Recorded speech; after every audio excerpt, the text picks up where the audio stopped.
When it comes to fantasy football, is volume really king? Or is that a narrative that continues to be pushed on fantasy owners without a lot of research or data to back it up? Because I think on the top level interpretation of volume is king, it makes a lot of sense. The more volume you get, the more opportunity you have for fantasy points. But that's exactly the key word. Opportunity. And just because opportunity presents itself doesn't mean people always take advantage of it. Over the last few weeks for my running back start and sit video, I begin every episode with a breakdown of our Brunt Workhorse report, the top 24 running backs in terms of total touches on the season. And I've gotten a few comments the last couple of weeks asking me to discuss a little bit more in depth how that report translates to fantasy points, and if getting that much volume is actually giving us the most opportunity for fantasy points, or if there are guys that aren't getting as much touches but present a better opportunity for fantasy points. So today, let's talk about running backs and wide receivers. And there's going to be some interesting notes about wide receivers, but we'll talk about running backs first. I'm going to break down the top 36 running backs and the top 36 wide receivers based on volume. And then we'll take a look at where they're ranked in terms of fantasy points and the difference, whether it be positive or negative, from where they're at from volume to fantasy points. And first up is the top 12 running backs in terms of overall volume for the season so far through week 7. No surprise whatsoever to see guys like Christian McCaffrey and Jonathan Taylor at the very top. The biggest difference with the top running backs in terms of volume and fantasy points has to be Saquon Barkley, because right now he is 4th in most touches in the season, but he's only RB15. That is a difference of negative 11 spots. And right in the middle of the top 12, a couple of running backs that it feels like people are constantly asking for more. Jahmyr Gibbs and Bijan Robinson. Heck, even a couple of weeks ago in my running back start and sit video, someone made the comment about how Jahmyr Gibbs was a complete bust and wasn't doing anything for him. I know David Montgomery takes some stuff from Jahmyr Gibbs, and I know that Tyler Algier takes some touches away from Bijan Robinson, but it hasn't kept these two from being inside the top 6 of most touches, and they both have a positive difference from touches to fantasy points. Jahmyr Gibbs is 5th in touches, but the RB4. Bijan Robinson is 6th in touches, but the RB3. Both of these running backs continue to show us that you don't need to lead the league in volume to be one of the best running backs. Their efficiency and their high upside playmaking are more than enough every single week. And I might not touch on every single running back because this video could take a couple of hours if I did that. I'm going to touch on some guys though, and some of the guys that show the biggest difference. Ashton Genty, another one inside the top 12, where he's got a -3 difference right now. He is 9th in terms of total touches, but he is the RB12 in fantasy, which isn't super shocking because of how the year started off. He has gotten stronger and stronger as the year has gone on though. But unfortunately, Geno Smith turning the ball over so often doesn't help him either. The player with the biggest positive difference inside the top 12 is Devon Achane, because he comes in terms of 11th of volume, but he's RB5 on the season for fantasy points. Devon Achane is very similar to what we see with Bijan Robinson and Jahmyr Gibbs. Some big playmaking ability, but also a guy that's being utilized within his game plan very well still. Let's move on to running backs 13 through 24 in terms of overall volume. And we've got a few guys that are big negative differential players within this category right here. It's going to be Alvin Kamara, Tony Pollard, Breece Hall, and Chase Brown. All of these guys have a pretty large negative differential from where they're at in volume to where they're at in terms of total fantasy points. First and foremost, the largest drop here is going to be Alvin Kamara. -15 spots. Currently ranked 13th in terms of total volume, but is the RB28 on the season. Alvin Kamara is not getting the work in the passing game, and he's been highly inefficient this season, as you can tell. This big of a difference means a guy is utilizing his volume, but is not giving you big playmaking ability. And one of the reasons why Alvin Kamara is all the way down here, and guys like Devon Achane, who only have, how many more touches does Achane have? Let me do a quick math. It is 3 more touches. So Achane has 3 more touches than Alvin Kamara, but he has a +6 differential and Alvin Kamara has a -15. Now, over the offseason, I do a big video series about things like this where I talk about the difference in overall volume compared to the efficiency of running backs and what that means for guys who have more upside and have a better floor, but guys that are getting a ton of volume but not doing anything with it. And this is a great example. Devon Achane and Alvin Kamara get very similar volume, but Devon Achane is way more efficient and has more big playability. He also does see a few more touches in the passing game and does a little bit more with that overall too. And one of the reasons why we shouldn't necessarily always be chasing volume. And I would argue that the quarterback play for Alvin Kamara has been way better than Tua with Devon Achane. Yeah, I don't think anybody would have ever guessed that Spencer Rattler would be a more consistent quarterback than what Tua would in any given season. But here we are. So if your argument is going to be, well, Achane plays in a better offense, I wouldn't necessarily say that that is the case because both of these offenses could be considered to be very similar. But right now, Spencer Rattler is outplaying Tua. So wouldn't Alvin Kamara on that thought process alone be a better running back? He hasn't been, which is why we need to dive into these things. Breece Hall with a -6 differential. Now his, I really feel like, is attributed to poor quarterback play and just needing an offensive line to be a whole lot better. But I also don't think that they have a game plan right now in New York for their offense. They're kind of ad-libbing during any given week because either Justin Fields isn't playing well enough or they just get so far behind or in a negative game script that there's nothing that they can do except try to throw the ball more than what they should. Breece Hall, unfortunately, is a big product of his environment. And Tony Pollard is kind of the same way. He sees a -10 differential right now. And for Tony Pollard, he doesn't have a ton of upside, but this is now his second straight year in an offense that just really isn't any good. Now, he is exactly where we thought he would be. He's at RB26, so he's only a couple of spots off being the low-end RB2 that we talked about. And one of those guys that we didn't draft for their upside. If you drafted Breece Hall or you drafted Alvin Kamara, you drafted them for their upside. You could say the same thing about Chase Brown, who's got a -11 differential right now. You drafted these guys for their upside. Tony Pollard, you drafted for his floor. You drafted him extremely late as a guy that you could utilize as a flex play, is an RB3 on some weeks, but a guy that you weren't necessarily going to be looking at to win your week. The other guys you need to win your week. That's why you drafted them where you did. So the negative hit from Tony Pollard does not feel the same as the negative hit from a guy like Chase Brown, who currently is 20th in terms of total touches on the season, but is 11 spots lower in fantasy value because he's at RB31. So another guy that's getting a decent amount of volume and not doing much with it. Now I will say this. Last Thursday night, he ran for 110 yards. Joe Flacco being the quarterback over Jake Browning definitely makes a difference.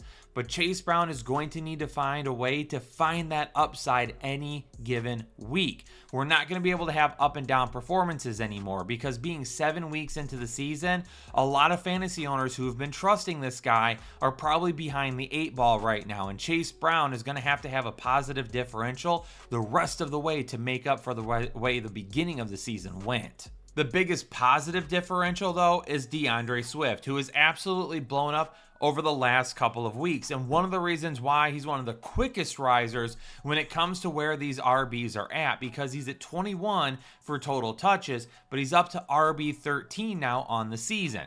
Had we done this a couple of weeks ago, DeAndre Swift would have been a negative differential. That's how good he has been the last couple of weeks. So is that something that you trust to keep up moving forward? Or is this one of those couple of weeks where he absolutely goes off, similar to what he did a couple of years ago in Philadelphia? He had like a 3-week span where he absolutely exploded, but for the rest of the season, he wasn't all that good. It really depends on how Ben Johnson continues to utilize him. Let's move on to the next 12 running backs in terms of overall volume, number 25 through 36. And to see Bucky Irving at 25 still, even after missing the last few weeks, I mean, that just shows how much he was being utilized at the beginning of the season. And he was a positive differential at one point in time as well, because he was all the way up at RB10. He's showing a negative differential, but I would assume that changes once Bucky Irving is able to return and get back on the field.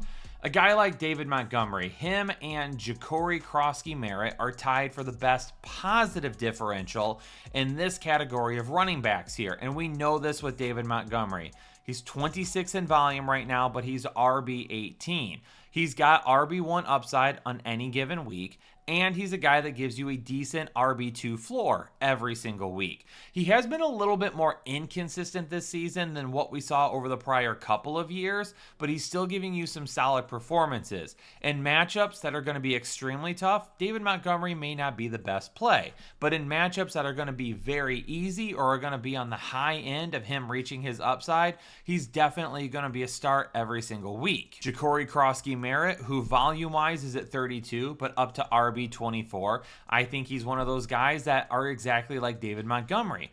Given the offense that he plays in, he's going to see a decent upside every single week. It is conceivable that Ja'Cory Krosky-Merritt could reach RB1 status in any given week. But I think when you look at him, he's more towards being a decent RB2 floor, and that is really what we should be shooting for with his upside. When you take a look at the negative differential players in this area, there's not really a ton to talk about, but like to touch on Ramondre Stevenson, he's only -1 right now. And he's a guy that's playing well enough that he should be considered an RB3. Not extremely efficient, not seeing a ton of work in the passing game. He's done decently in the passing game here or there throughout the season, but he's a guy that is a flex option. Chuba Hubbard just coming back from injury. We'll see how this goes moving forward with the way Rico Dowdle has played. Rico Dowdle was in the second tier of players we talked about at 19, and he had a +8 differential because after a couple of just huge weeks, he was all the way up to RB11 on the season. Isaiah Pacheco at -2 and Nick Chubb at -4. Now, Nick Chubb isn't really a guy that we're playing anymore at this point anyway. Woody Marks seems to be the running back that we want to own in that backfield. And he's a guy that has a chance to be better than Nick Chubb as the season goes on. Nick Chubb still is getting a decent amount of touches. And then Isaiah Pacheco at -2. The biggest thing for Isaiah Pacheco is he's going to have to do a lot with a little, and scoring touchdowns every single week is really going to be what he needs to find, because Brashad Smith is somebody that you really can't keep off the field anymore with as good as he has looked, especially in the passing game. And then Kareem Hunt, he's really been phased out over the last couple of weeks in favor of Brashad Smith, so we could see that happen with Isaiah Pacheco very soon as well. That's the top 36 running backs ranked in terms of overall volume and where they're at right now in terms of overall fantasy scoring. So hopefully that helps you with the running back position a little bit, but we are going to have a very interesting conversation when it comes to wide receivers. But before we can do that, I got to thank the sponsor of this video, our friends over at Chubbies, who have sponsored this video all season long. And I'm rocking my Detroit Chubbies once again this week. Rocked it on Monday Night Football, and it was great for Detroit going up against Tampa Bay. So maybe these shirts bring you a little bit of luck. So if your team is struggling right now, head on over to Chubbies, use code HEADLINERS for $10 off of your order, and get yourself a Chubby shirt that you can rock during their next game, and hope it brings you a little bit of luck as well. But they also have a ton of great shirts and shorts as well. Even if the NFL collection isn't really your thing, check out exactly what they have to offer by using the link down in the description below. Just make sure you use that code HEADLINERS at checkout. The discussion about wide receivers will be similar to running backs, but we are going to do it a little differently. And how we're going to start off with the wide receivers is we're going to talk about the top 12, top 24, then the top 36, based on their targets. So we're going to go by targets to begin with. And then after we get done discussing targets, we're going to put the entire top 36 up on the board. And then we're going to have a discussion about what that looks like in terms of receptions. And then we'll rank them by receptions instead. And the main reason I want to do this is because in today's NFL, you can see a ton of targets and it's not going to translate to anything. Why? Well, that's because they pass the ball so much these days. And right off the bat, I found it very interesting that the top 12 wide receivers in terms of total targets, that 8 of them have a negative fantasy point differential right now in terms of where they're ranked. Now, not every negative differential is created equally because Jamar Chase at -2, you're really not that worried about it. You're number 1 in targets, but number 3 in fantasy points. I'll take that every day. Chris Olave is a very interesting one because he's at number 2 in targets with 68 on the season, and now he's up to wide receiver 12, which if it had not been for the last couple of weeks, this negative number would have been way different, but it's -10 now, which is not nearly as bad. But at one point in time, this number would have been more like -20, which would have meant exactly what we kind of talked about with Chris Olave earlier in the year, was he was getting a ton of targets, so keep him and hold on to him because he's great bench depth, but he's not startable because he doesn't have a great ceiling. Now he's matching the depth of what he does for the volume with what he does in terms of fantasy output, and now he's a guy that we have to play consistently. Puka Nacua being -1, that's not big of a deal. Missing this past week may have had something to do with that. Keenan Allen at -3, not that big of a deal. Devontae Adams at -1, not that big of a deal. It's when you get to Drake London at -11. Brian Thomas Jr. at -23. Ladd McConkey at -16. Those are very substantial numbers. Drake London, he was injured to begin the year. He had a touchdown called back in week 1. For some reason or another, even with 10 targets last week, they couldn't get anything done in that game going up against the San Francisco 49ers. So unfortunately, he's been a little up and down as well, but we know he can definitely have some big weeks. So closing the gap on this -11 number is not going to be nearly as tough as what it would be for Brian Thomas Jr. Now, BTJ's injured now, and we don't know how long he's going to miss at this point. They're on the bye, so we're not going to hear a ton of information this week. But he's at wide receiver 32 for fantasy points. But he's 9th in targets this year. That is a gigantic drop. And that makes him a tough player to hold on to. Because just like I mentioned with Chris Olave a couple of minutes ago, you're going to hold Brian Thomas Jr. Not only did you spend a decent pick on him, but he's getting so many targets that you have to keep him on your bench because he is a guy that you could have fill in, and because of his target share, he still gives you a better opportunity than some lower end guys who don't even get targets. A guy like Ladd McConkey, now he's getting better, and over the last 3 weeks, he has looked way better in this offense. Quentin Johnston, between being hurt and kind of fading to the background a little bit, seems to be the guy that's the odd man out right now. But with Oronde Gadsden playing so good right now, we could see a shift where Ladd McConkey and Keenan Allen 1 week, and then Ladd McConkey and Gadsden 1 week, and then Keenan Allen and Quentin Johnson, then Quentin Johnson and Gadsden. So I think we could see a major shift in these players every single week. But which wide receivers in the top 12 of targets have the best positive differential? That's going to go to Amon-Ra St. Brown, Emeka Egbuka, and George Pickens. Now, the one thing Emeka Egbuka has going for him, the fact that Mike Evans is going to be done for really the rest of the fantasy season, that's going to open up a ton of opportunity for him to remain as the number 1 target, especially considering the fact that Chris Godwin, he's just not healing up right, or after a couple of games, like he's just not 100%, is going to need to take more time. Whatever it may be with Godwin, even when he does come back, Emeka Egbuka is the guy. So he has a much better path to not only keeping his targets very high, but continuing to have a positive point differential because he is a guy that is going to score a decent amount of fantasy points. Amon-Ra St. Brown is going to have to deal with Jameson Williams, Sam Laporta, Jahmyr Gibbs every single week. George Pickens is going to have to deal with CeeDee Lamb. So both of these guys will continue to get a decent amount of volume. George Pickens, I'd be a little bit more worried about than what I would Amon-Ra St. Brown, but he's got enough big play potential that he could offset those targets to fantasy points pretty easily still. All right, but what about the wide receivers ranked 13th through 24th? Well, the biggest fallers are Tet McMillan. Not shocking, given the offense that he's been playing in this season. Bryce Young has been very up and down. What about Jerry Jeudy? -46. He is 18th in targets this season. He is the wide receiver 63 in terms of fantasy points. That is a -46 differential. I can't even own Jerry Jeudy anymore moving forward, let alone trying to start him. I understand he sees a decent amount of volume, but unless him and Dillon Gabriel were to absolutely just explode the rest of the way, this number is going to be really hard to overcome, and you're going to continue to see a guy that, even if he does see an uptick in his fantasy production, he needs a huge uptick to keep up with the amount of targets he's getting.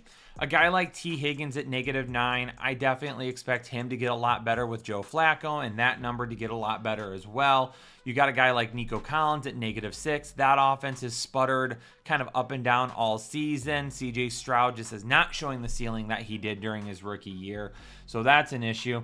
A guy like Wan'Dale Robinson, whenever we play Wan'Dale Robinson, we talk about it, right? Like, he's got a solid floor because of how many targets he gets. He just doesn't have a ton of big playability, and that's one of the reasons why he is a little bit lower. But he's not really a guy that we're knocking too much because of it. And just like we talked about with the running backs a couple of minutes ago, once you kind of get outside the top 12 and we start talking about this 13 through 24 section, and then we'll talk about 25 through 36, you can deal with a negative differential a little bit more in these areas because some of these guys are not the wide receivers that you drafted to win your weeks, or they're not the wide receivers that were drafted to be a wide receiver one or to give you a ton of fantasy production anyway because you were drafting them at value.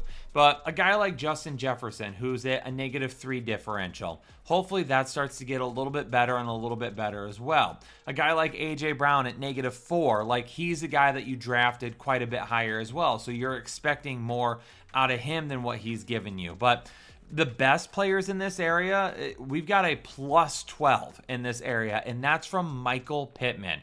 21st in targets, wide receiver 9 on the season. Michael Pittman and Daniel Jones are on the same page, and he is one of the better values that you've been able to find in your draft this season, and a guy that you're probably able to start is your wide receiver 3 on any given week, but he's giving you wide receiver 1 numbers. A +12 in this area is absolutely fantastic. And because of the way Michael Pittman has played this season, maybe he doesn't stay at +12 all year long, but I could see him anywhere from +8 to +10 at least. Also, credit to Courtland Sutton. Now, he is wide receiver 19 in terms of targets right now, but he is wide receiver 10. So we did kind of touch on this in the offseason, and there were people that were hypercritical of our discussion of Courtland Sutton.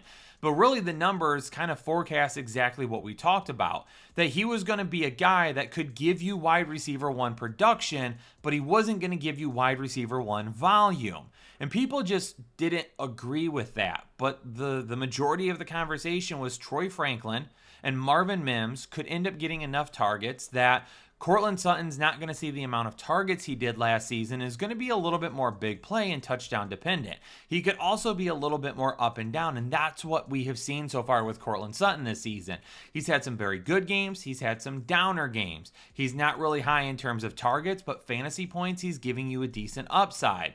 So as long as you're willing to roll with that every single week, then you're fine with Courtland Sutton. And at the end of the day, if you drafted him, you're not really upset with his production anyway at this point. There are a couple of very interesting names when we take a look at the players ranked 25 through 36 in terms of total targets. And I want to start with Trey Tucker, who has the best differential here at +19. He is 34th in targets, wide receiver 15 in fantasy points. And there's even talk that Jacoby Myers will end up being traded before the trade deadline gets here. And my hope is that happens, because if it does, could it land Jacoby Myers in a better situation? Absolutely. But it also creates a better position for Trey Tucker the rest of the season to give us some wide receiver 2 numbers. Trey Tucker is one of those guys that I really want to hold on to right now, that I really want to have as a bench guy, that maybe we can throw him out there as a wide receiver 3 in any given week until the trade deadline. But as soon as Jacoby Myers is traded, Trey Tucker could become a guy that we start every single week. What about DK Metcalf? A +16 differential, just like Deebo Samuel. And these were guys that we talked about this offseason. Jake loved Deebo Samuel. I loved DK Metcalf. DK Metcalf was in one of my must-have wide receiver videos right alongside Chris Olave, believe it or not. So DK Metcalf, another guy that is 36th in targets right now, but he's wide receiver 20 in terms of production. And he's not even getting nearly as many targets as I anticipated him getting. Now, part of that could be a little bit bit of a drop this past week because we saw so many targets go to the tight end, and we could see DK Metcalf start climbing a little bit. So if this number closes down here, and if we do a video like this again later on in the season, that 16 could definitely be a lot lower, but I don't think that that's a bad thing, because even if he stays at wide receiver 20-ish, but climbs up to wide receiver, we'll say 30, 25 in terms of targets, that's a good thing because it's presenting him more opportunity, even though this number gets a little bit closer. But maybe more volume would also mean he climbs in terms of fantasy points as well. The players with a negative differential in this point: Zay Flowers, Rashid Shaheed, Troy Franklin, and Travis Hunter. All of these guys at -7 or worse. Zay Flowers, no Lamar Jackson, and just inconsistent production, kind of like we saw last year. Rashid Shaheed, a lot of this has to do with a lack of big plays this year. Rashid Shaheed is known for his big playability, and this year he really hasn't done that. If we can keep him in this range for targets, but start to get some weeks where he can see a 30 or a 40 or a 50-yard play, we're going to see those fantasy points bump up a little bit, and he's going to be a guy that's a little bit closer to high-end wide receiver 3 than where he's at right now. Troy Franklin is a guy, very up and down production. You're going to see 1 week with a solid amount of targets. You're going to see another week where he doesn't get very many targets at all. Stephon Diggs is only -1, which I think is solid for where he's at on his way back from his injury last season. And then Travis Hunter, he's probably got the best opportunity here to see this number change to more of a positive number moving forward. He's 32 in targets right now. He's 40th in fantasy points. The targets can go up with no Brian Thomas Jr. If he starts making some plays, the wide receiver fantasy points, those could end up going up as well. And this -8 could end up staying about the same. And as long as he gets better in terms of targets, and this number stays at like a -8, -6, -7 in that area, then that means like his target to point is staying the same as it's been throughout the season. But the more targets he's getting, the more fantasy points he's getting. So we'll see, we'll track that number and see where that gets to as well. I want to go ahead and flip the conversation at this point, because first we talked about the difference from targets to fantasy points. Now I want to talk about the difference from receptions to fantasy points. I think we can agree that depending on the quarterback, that not all targets are the same, because a quarterback like Jared Goff, his targets are going to be much different that he's giving his wide receivers than a guy like Kyler Murray or Bryce Young. So not all targets are created equal. So for the wide receivers that are actually catching the football, is there a big difference there? And we're just going to briefly go through the top 12, but everybody's on the screen to begin with. So there's no difference in Jamar Chase. He's -2. Puka Nacua saw a difference. He was -1 in target, but -3 in reception. Jackson Smith-Njigba was +2 for both. Amon-Ra St. Brown, a little bit of a difference. He was +5 for targets, -1 for receptions. He catches so many of his targets that he actually sees a little bit of a drop in receptions. Chris Olave sees a little bit of a difference there. It goes from -10 to -7. Keenan Allen was about the same. Stephon Diggs was the biggest difference, because he's wide receiver 29 in terms of fantasy points. He had a -1 differential for targets. He has a -22 differential for receptions. Right now, he has caught 39 balls on the season, which is 7th most in the league, but he's wide receiver 29. So to me, that shows Stephon Diggs isn't doing a whole lot after the catch. Not shocking, given the knee injury he's coming back from. That could end up changing. But he's doing more with less in terms of receptions and targets. It's just not turning into fantasy points as of yet. Drake London was the same, -11 for both. Devontae Smith was a +6 for targets, but he was a -5 for receptions, which actually caught me off guard because I thought this would have been different because he has such big playability. Ladd McConkey was exactly the same, -16 for both. George Pickens was basically the same, 8 and 7. Garrett Wilson was basically the same. He was +1 in targets and -1 in receptions. 13 through 24. How big of a difference was here? Well, Michael Pittman saw a +12 in targets. He is still +4 in receptions, though. That's what I love to see there, is a lot of these guys we saw like a little bit of a drop off if they were positive, like Devontae Smith went 6 to -5.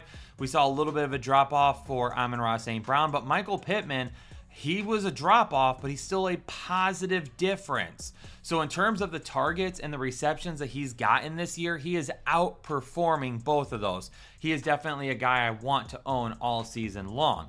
Wan'Dale Robinson, basically the same, -5, -7. Deebo Samuel saw a big change as well. He was +16 in targets, but he was -2 in receptions.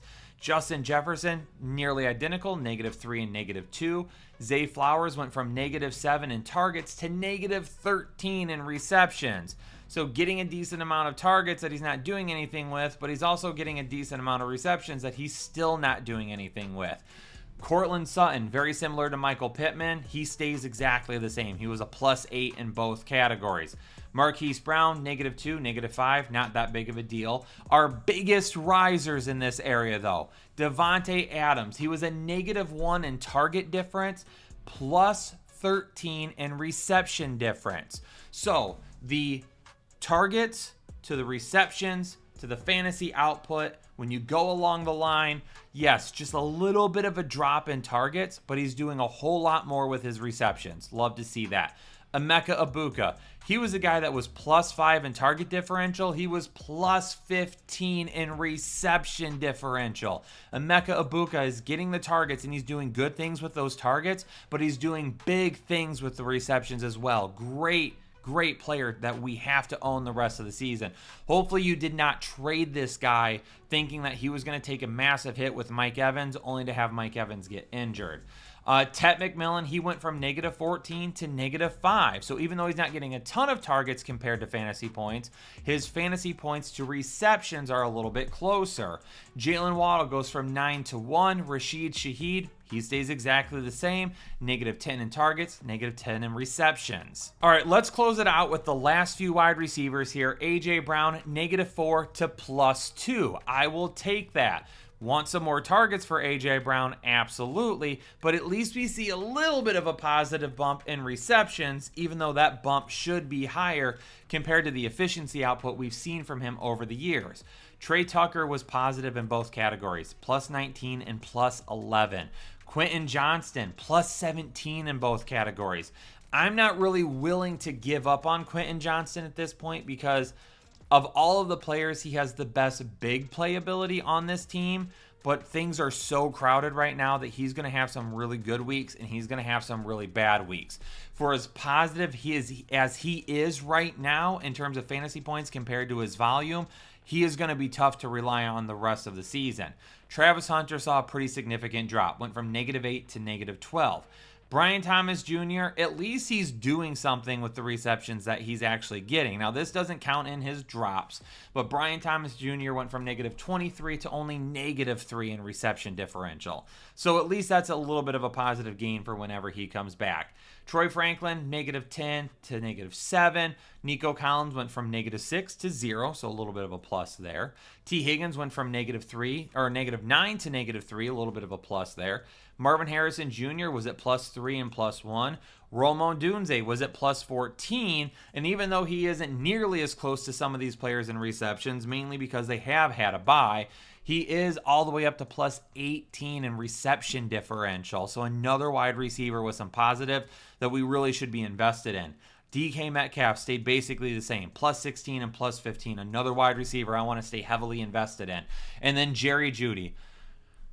Positive gain. He went from -46 to -27. Headliner Nation, hopefully you enjoyed this video. And just a quick wrap up real fast. The reason for this video and kind of the reason behind the analysis is taking a look at the players that get the most volume. But what do they do with that volume? And are there some guys that, yeah, you're getting a ton of volume and you're not doing anything with it? Does it make sense to try and move those guys to maybe get somebody that's getting lesser volume but doing more with it? Because what does that allow you to do? Well, it allows you to sell that in any trade. For instance, let's use Saquon Barkley as an example. I've gotten several Saquon Barkley trade questions through Discord over the last couple of weeks, and at some points it makes sense to trade for Saquon Barkley. But I would say right now it makes more sense to trade Saquon Barkley away, and you are taking a little bit of a risk by doing that. But can you make your team substantially better? For instance, could you make a deal based around Saquon Barkley and maybe Quinshon Judkins, or maybe DeAndre Swift? Now, I think all of us would agree that Saquon Barkley is a better player than Judkins or Swift. But you could utilize the fact that Saquon Barkley is 4th in the league in total touches right now, and both Judkins and Swift are significantly below that. But Judkins and Swift, based on this conversation, are doing more with their touches than what Barkley is. So you have a little bit of a positive selling point for Barkley. Hey, he's getting touches. And if he continues to get these touches, we know Barkley, we know this offense, he could absolutely go off at any point in time. However, I'm looking to build a little bit of depth. So what if I traded you Saquon Barkley for either Quinshon Judkins or DeAndre Swift, and maybe you can get a wide receiver in return as well.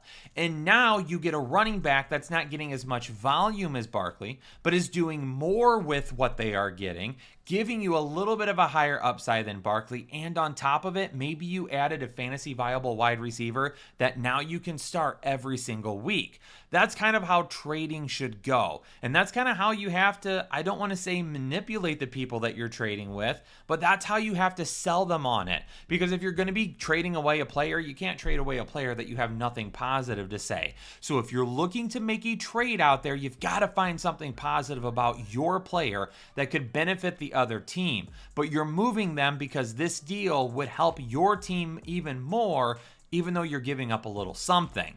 I got to put my teaching hat back on for a second there because that was a fun conversation to have about how you could make some trades that could really help your season by moving some guys that statistically look better than other running backs or wide receivers, but may not necessarily be giving you the same type of production or opportunity for production. Because remember, when it comes to volume, the key word is always opportunity. Headliner Nation, hopefully you enjoyed this video. Hit the like button, hit the subscribe button, and please let me know down in the comments what you thought. I think this is one of the better videos that I've done this entire season so far, and I really enjoy doing these one-off videos throughout the season because it gives you an opportunity to see the type of things that we do in the off season, especially if you're somebody that doesn't stick around. But stay safe and stay healthy, and I'll catch you all on the next episode of the Fantasy Headliners. Analytics.